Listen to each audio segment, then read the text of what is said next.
ಸಾಮಾನ್ಯವಾಗಿ ಜವಳಿಕಾಯಿ ಪಲ್ಯ ಮಾಡ್ತಾನೇ ಇರ್ತೀವಿ. ಆದರೆ ಆಲೂಗಡ್ಡೆ ಮತ್ತು ಜವಳಿಕಾಯಿ ಹಾಕ್ಬಿಟ್ಟು ಈ ರೀತಿಯಾಗಿರೋಂಥ ಸಖತ್ ಟೇಸ್ಟಿಯಾಗಿರೋಂಥ ಜವಳಿಕಾಯಿ ಪಲ್ಯನ ಒಮ್ಮೆ ನೀವು ಕೂಡ ಟ್ರೈ ಮಾಡಿ ನೋಡಿ. ತುಂಬ ರುಚಿಯಾಗಿರುತ್ತೆ. ಮಾಡ್ಕೊಳ್ಳೋಂಥ ವಿಧಾನ ಕೂಡ ತುಂಬ ಸುಲಭ. ರೊಟ್ಟಿ, ಚಪಾತಿ, ಅನ್ನ ಎಲ್ಲದಕ್ಕೂ ಸೈ ಅಂತಲೇ ಹೇಳ್ಬೋದು. ನಾನಿಲ್ಲಿ ಒಂದು ಬಾಣಲೆಗೆ ಒಂದು 4ರಿಂದ 5 ಟೀ ಸ್ಪೂನ್ ಆಗುವಷ್ಟು ಎಣ್ಣೆ ಹಾಕ್ಕೊಂಡಿದ್ದೀನಿ. ಅದರಲ್ಲಿ ಚೆನ್ನಾಗಿ ತೊಳೆದುಬಿಟ್ಟು ಕಟ್ ಮಾಡಿ ಇಟ್ಕೊಂಡಿರೋವಂಥ ಜವಳಿಕಾಯಿ ಹಾಕ್ಕೊಳ್ತಾ ಇದ್ದೀನಿ. ಸ್ವಲ್ಪ ಉದ್ದನಾಗಿಯೇ ಕಟ್ ಮಾಡ್ಕೊಂಡಿದ್ದೀನಿ. ಅದನ್ನು ಒಂದು 2ರಿಂದ 3 ನಿಮಿಷ ನಾವು ಚೆನ್ನಾಗಿ ಎಣ್ಣೆಯಲ್ಲಿ ಬಾಡಿಸ್ಕೊಳ್ಬೇಕು.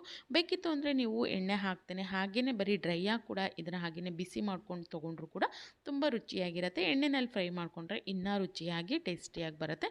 ನೋಡಿ, ಎಲ್ಲವನ್ನು ತೆಗೆದಿಟ್ಕೊಂಡಿದ್ದೀನಿ. ಇನ್ನು ಉಳಿದಿರುವಂಥ ಎಣ್ಣೆಗೆ ಸ್ವಲ್ಪ ದಪ್ಪನಾಗಿ ಕಟ್ ಮಾಡಿರುವಂಥ ಒಂದು 2ರಿಂದ 3 ಆಲೂಗಡ್ಡೆನ ಹಾಕ್ಬಿಟ್ಟು ಅದನ್ನು ಕೂಡ ಸ್ವಲ್ಪ ಕಲರ್ ಚೇಂಜ್ ಆಗೋವರೆಗೂ ನಾವು ಇದೇ ರೀತಿಯಾಗಿ ಎಣ್ಣೆಯಲ್ಲಿ ಬಾಡಿಸ್ಕೊಳ್ಬೇಕು. ಆನಂತರ ಇದನ್ನು ಸಪ್ರೇಟಾಗಿ ನಾನು ಎತ್ತಿಟ್ಕೊಳ್ತಾ ಇದ್ದೀನಿ. ಅಂದರೆ ಎಣ್ಣೆನ ಸಪ್ರೇಟ್ ಮಾಡಿ ಆಲೂಗಡ್ಡೆನ ಎತ್ತಿಟ್ಕೊಳ್ಬೇಕು.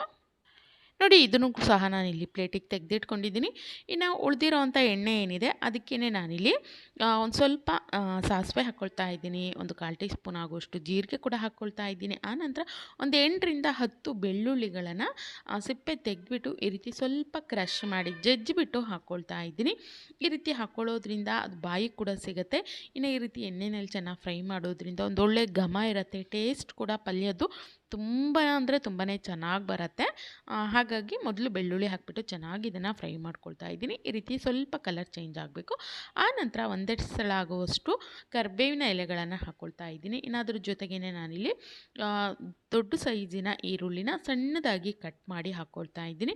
ಈ ಒಂದು ಈರುಳ್ಳಿ ಏನಿದೆ ಕಂಪ್ಲೀಟಾಗಿ ಕಲರ್ ಚೇಂಜ್ ಆಗಬೇಕು, ಹಸಿ ವಾಸನೆ ಎಲ್ಲ ಹೋಗಬೇಕು. ಅಲ್ಲಿವರೆಗೂ ಚೆನ್ನಾಗಿ ಬಾಡಿಸ್ಕೊಳ್ಳಿ. ಸ್ವಲ್ಪ ನಿಮ್ಗೆ ಗೊತ್ತಾಗುತ್ತೆ ಕಲರ್ ಚೇಂಜ್ ಆಗಿದೆ ಅನ್ನುವಂಥ ಸಮಯದಲ್ಲಿ ಇದರೊಟ್ಟಿಗೆ ನಾನು ಒಂದು ಟೊಮೊಟೊ ಕೂಡ ಸ್ವಲ್ಪ ದಪ್ಪನಾಗಿಯೇ ಕಟ್ ಮಾಡಿ ಸೇರಿಸ್ಕೊಳ್ತಾ ಇದ್ದೀನಿ.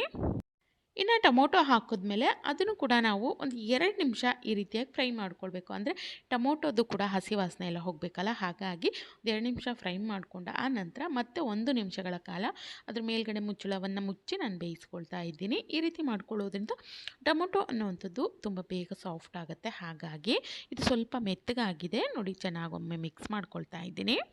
ಆನಂತರ ನಾನಿಲ್ಲಿ ಡ್ರೈ ಮಸಾಲೆಗಳನ್ನು ಸೇರಿಸ್ಕೊಳ್ತಾ ಇದ್ದೀನಿ. ಅರಿಶಿಣದ ಪೌಡ್ರ್ ಹಾಕ್ಕೊಂಡಿದ್ದೀನಿ. 1/4 ಟೀ ಸ್ಪೂನ್ ಆಗುವಷ್ಟು ಅಚ್ಕಾರದ ಪೌಡರ್ ಅಂದರೆ ರೆಡ್ ಚಿಲ್ಲಿ ಪೌಡರ್ ಹಾಕ್ಕೊಂಡಿದ್ದೀನಿ. 1 ಟೀ ಸ್ಪೂನ್ ಆಗುವಷ್ಟು ಧನಿಯಾ ಪೌಡರು, ಒಂದು ಅರ್ಧ ಟೀ ಸ್ಪೂನ್ ಆಗುವಷ್ಟು ಗರಂ ಮಸಾಲ, ಇದಷ್ಟನ್ನು ಹಾಕಿ ಒಮ್ಮೆ ನಾವು ಏನು ಈರುಳ್ಳಿ ಟೊಮೊಟೊ ಇದೆಯಲ್ಲ ಅದರೊಟ್ಟಿಗೆ ಚೆನ್ನಾಗಿ ಈ ರೀತಿಯಾಗಿ ಮಿಕ್ಸ್ ಮಾಡಿಕೊಂಡು ಒಂದೇ 1 ನಿಮಿಷಗಳ ಕಾಲ ಎಣ್ಣೆಯಲ್ಲಿ ಬಾಡಿಸ್ಕೊಳ್ಬೇಕು. ತುಂಬ ಟೇಸ್ಟಿಯಾಗಿರುತ್ತೆ ಈ ರೀತಿ ಮಾಡ್ಕೊಳ್ಳೋದ್ರಿಂದ. ನೋಡಿ, ಚೆನ್ನಾಗಿ ಬೆರೆತ್ಕೊಂಡಿದೆ ನಾವು ಹಾಕಿರುವಂಥ ಎಲ್ಲ ಡ್ರೈ ಮಸಾಲೆಗಳು ಕೂಡ. ಇನ್ನು ಈ ಸಮಯದಲ್ಲಿ ನಾನು ನೀರು ಹಾಕ್ಕೊಳ್ತಾ ಇದ್ದೀನಿ. ನೀರನ್ನು ನಾನಿಲ್ಲಿ ಹತ್ತತ್ರ ಒಂದು 3/4 ಲೋಟದಷ್ಟು ನೀರನ್ನು ಹಾಕ್ಕೊಂಡಿದ್ದೀನಿ. ಯಾಕಂದರೆ ನಾವು ನೆಕ್ಸ್ಟು ನಾವೇನು ಹುರಿದಿಟ್ಕೊಂಡಿದ್ದೀವಲ್ಲ ತರಕಾರಿಗಳನ್ನು ಇದರಲ್ಲೇ ಬೇಯಿಸ್ಕೊಳ್ಬೇಕು. ಹಾಗಾಗಿ ನಾನಿಲ್ಲಿ ಒಂದು 3/4 ಕಪ್ ಆಗೋಷ್ಟು ಲೋಟದಷ್ಟು ನೀರನ್ನು ಹಾಕ್ಕೊಂಡು ರುಚಿಗೆ ತಕ್ಕಷ್ಟು ಉಪ್ಪನ್ನು ಸೇರಿಸ್ಕೊಂಡು ಈ ಒಂದು ಮಿಶ್ರಣವನ್ನು ನಾವು ಒಂದು 2 ಕುದಿ ಬರೋವರೆಗೂ ಚೆನ್ನಾಗಿ ಕುದಿಸ್ಕೊಳ್ಬೇಕು. ನೋಡಿ, ಇದು ಚೆನ್ನಾಗಿ ಕುದಿ ಬರಲಿಕ್ಕೆ ಶುರುವಾಗಿದೆ. ಈ ಸಮಯದಲ್ಲಿ ನಾವು ಮೊದಲೇ ಏನು ಫ್ರೈ ಮಾಡಿ ಇಟ್ಕೊಂಡಿದ್ವಲ್ಲ ಆಲೂಗಡ್ಡೆ ಮತ್ತು ಈ ಒಂದು ಜವಳಿಕಾಯಿ ಏನಿತ್ತು ಆ ಒಂದು ತರಕಾರಿಗಳನ್ನು ಸೇರಿಸ್ಕೊಳ್ತಾ ಇದ್ದೀನಿ. ನಾವು ಫ್ರೈ ಮಾಡಿ ಹಾಕಿ ರೀತಿ ಪಲ್ಯ ಮಾಡ್ಕೊಳ್ಳೋದ್ರ ಟೇಸ್ಟು ತುಂಬ ಡಿಫ್ರೆಂಟ್ ಆಗಿರುತ್ತೆ.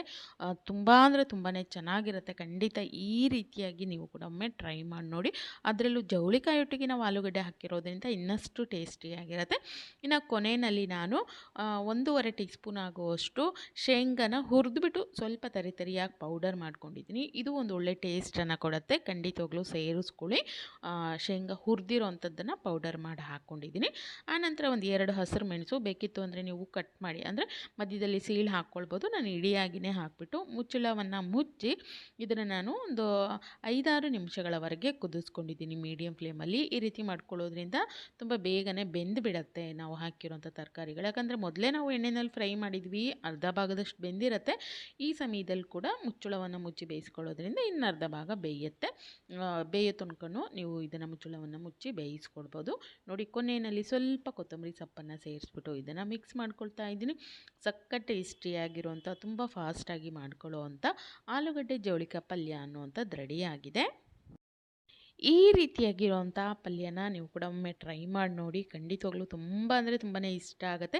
ಇದನ್ನು ನೀವು ಚಪಾತಿ, ರೊಟ್ಟಿ ಅಥವಾ ಯಾವುದೇ ಒಂದು ರೈಸ್ ಜೊತೆಗೆ ಅಂದರೆ ಬರೀ ಪ್ಲೇನ್ ರೈಸ್ ಜೊತೆ ಕೂಡ ಬಿಸಿ ಬಿಸಿಯಾಗಿರುವಂಥ ಅನ್ನದ ಜೊತೆ ಕಲಿಸ್ಕೊಂಡು ತಿಂದರೂ ಕೂಡ ತುಂಬ ಟೇಸ್ಟಿಯಾಗಿರುತ್ತೆ. ಮೊಸರನ್ನ ಈ ರೀತಿ ಯಾವುದೇ ರೈಸ್ ಜೊತೆ ಕೂಡ ನೀವು ತಿನ್ಬೋದು. ಚಪಾತಿ ರೊಟ್ಟಿಗಂತೂ ಹೇಳಿ ಮಾಡಿಸಿದಂಥ ಒಂದು ಕಾಂಬಿನೇಷನ್ ಪಲ್ಯ ಅಂತಲೇ ಹೇಳ್ಬೋದು. ತುಂಬ ಬೇಗನೆ ಮಾಡ್ಕೊಳ್ಳೋ ಅಂಥದ್ದು. ನಾನಿಲ್ಲಿ ರೊಟ್ಟಿ ಜೊತೆಗೆ ಇವತ್ತು ಈ ಒಂದು ಪಲ್ಯನ ಮಾಡಿದ್ದೆ. ತುಂಬ ಅಂದರೆ ತುಂಬ ಟೇಸ್ಟಿಯಾಗಿತ್ತು. ಬೆಳಗಿನ ಬ್ರೇಕ್ಫಾಸ್ಟಿಗೆ ಅಥವಾ ಮಧ್ಯಾಹ್ನ ಲಂಚಿಗೆ ನಾವು ಕೊಡ್ತಾ ಇದ್ವಿ ರೊಟ್ಟಿ ಅಥವಾ ಚಪಾತಿನ ಮಾಡಿಬಿಟ್ಟು ಅಂದರೆ ಖಂಡಿತ ಇದನ್ನು ಟ್ರೈ ಮಾಡಿ ನೋಡಿ. ಸ್ವಲ್ಪ ಗ್ರೇವಿ ರೀತಿಯೂ ಇರುತ್ತೆ, ಹಾಗೆಯೇ ನೆಂಚ್ಕೊಳ್ಳೋದಕ್ಕೂ ಕೂಡ ರುಚಿಯಾಗಿರುತ್ತೆ. ಈ ಒಂದು ವಿಧಾನದಲ್ಲಿ ನೀವು ಕೂಡ ಒಮ್ಮೆ ಟ್ರೈ ಮಾಡಿ ನೋಡಿ. ಯಾವ ರೀತಿಯಾಗಿ ಬಂತು ಅಂತೇಳಿ ಕಮೆಂಟ್ ಮಾಡಿ ತಿಳಿಸಿ. ನಾನು ಸಿಗ್ತೀನಿ ಮತ್ತೊಂದು ಹೊಸ ರೆಸಿಪಿಯೊಂದಿಗೆ. Thank you.